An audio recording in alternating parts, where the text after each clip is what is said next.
SRX is the best way to have fun in motor racing because we're trying to take the car out of the equation and really allow people to see the driver talent and driver personalities.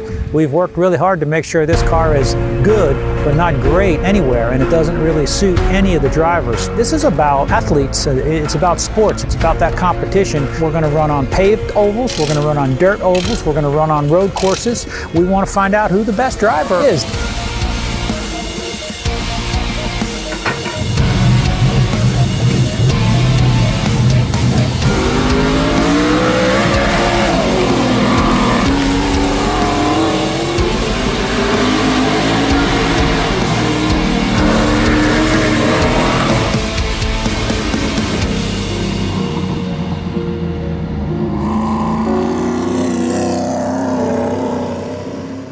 Ladies and gentlemen, that is the Superstar Racing experience, and in case you've been living under a rock, allow me to run you through this brand new racing series that features the best of the best in every aspect of it.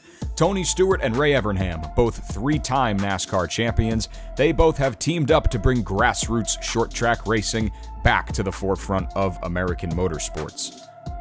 Modeled after the IROC series, 12 of the world's greatest drivers create an all-star lineup featuring IndyCar aces Paul Tracy and Helio Castroneves, NASCAR champions Bobby Labonte and Bill Elliott, and Trans Am phenom Ernie Francis Jr. These are just a few of the multi-talented race car drivers that can be found on the all-star roster. Now, the only way to properly complement an all-star driver lineup like this is to have an all-star broadcast and crew, and CBS Sports, man, they've delivered with their broadcasting crew for the Superstar Racing experience. Lindsay Sarniak will serve as the host, Brad Doherty will serve as the roaming analyst, Matt Yoakum makes his return to pit road serving as the pit reporter, and of course making his return to the broadcast booth is Alan Bestwick, and fans are very, very excited about that, one of the best to ever do it. And serving as the driver analysts, we have Danica Patrick, James Hinchcliffe, and Dario Franchitti. Now, this 6-week Saturday night summer series will travel to some of America's most historic short tracks, and these include Stafford Speedway, Lucas Oil Raceway, and Eldora Speedway. We'll circle back to Eldora later in the video. And while I do have your attention for just a second, I would encourage you to hit that subscribe button if you are enjoying this content. We talk NASCAR daily on this YouTube channel. It's home to the Hard Chargin' brand, and this channel really embodies what it means to be hard chargin', not just on the racetrack, but off it as well. So it would mean the world to me if you took the few seconds to just hit that subscribe button, show your support. You can always unsubscribe later, though. I do hope you stick around for the long term and see what kind of content is going to be dropping on this YouTube channel, so I do appreciate all of your support.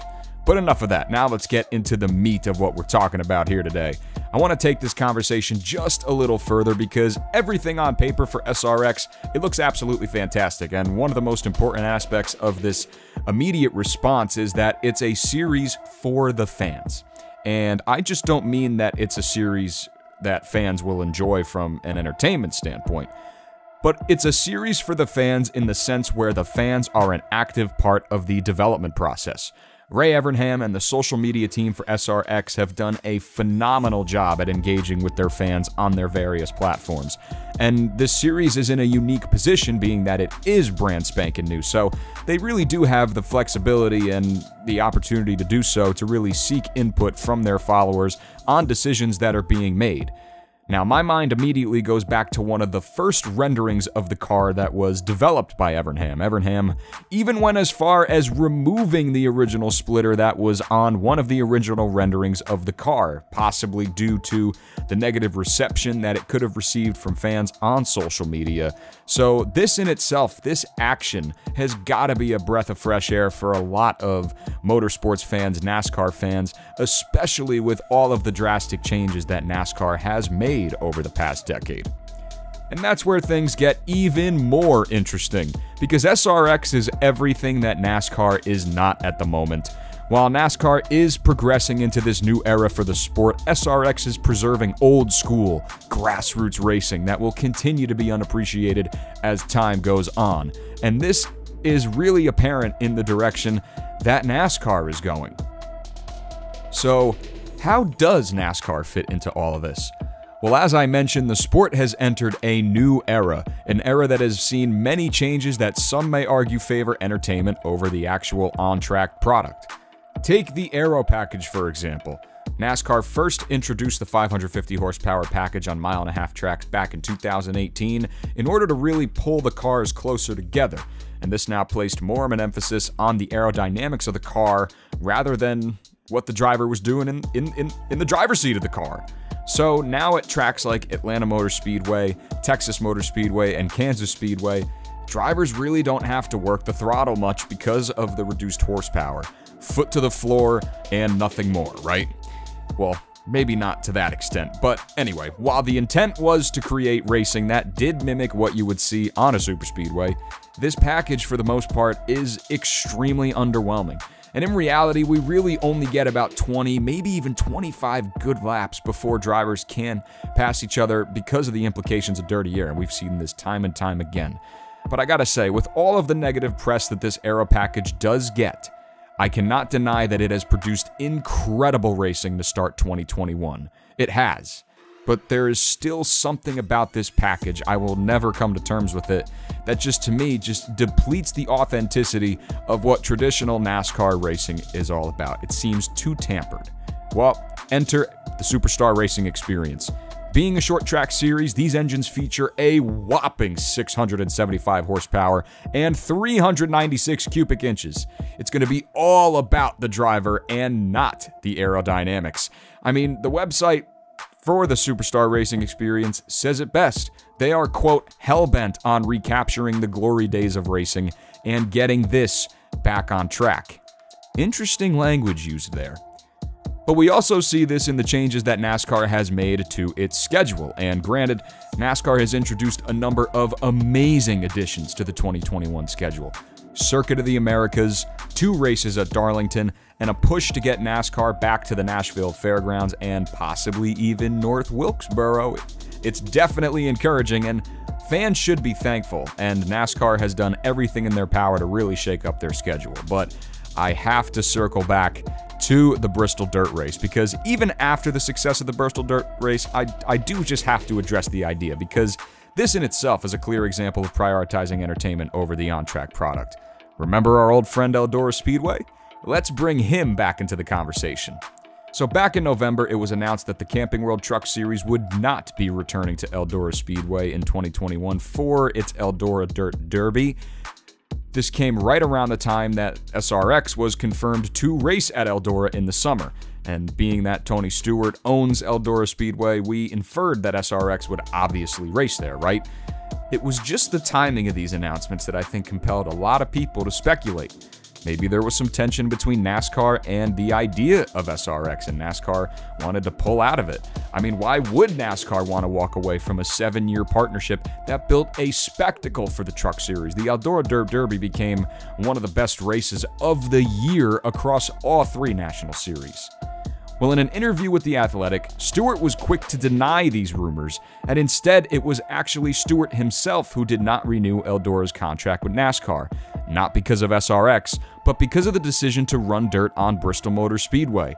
He also indicated that not one NASCAR executive gave him a heads up about the idea. Now, it was Stewart's hope to use the Truck Series race at Eldora as proof that both Xfinity and Cup could race there in the future. So, with NASCAR jumping ship and deciding to throw dirt on Bristol out of understandable frustration, Stewart tore up the agreement, and we no longer have an Eldora Dirt Derby. So it was actually Stewart who did this. But once again, we see NASCAR opting for the grand stage rather than preserving its roots, going for big ratings, unaware if the race was going to be a success or not. And thankfully, it was a success, because I don't know what would have happened if the race had flopped. And look, maybe there were additional logistics that didn't make Eldora possible in the immediate future for the Cup Series.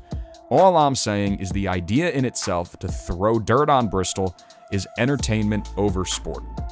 So when you combine this with the implementation of stage racing, the current playoff system, and the aero package, it could have a lasting frustration on fans.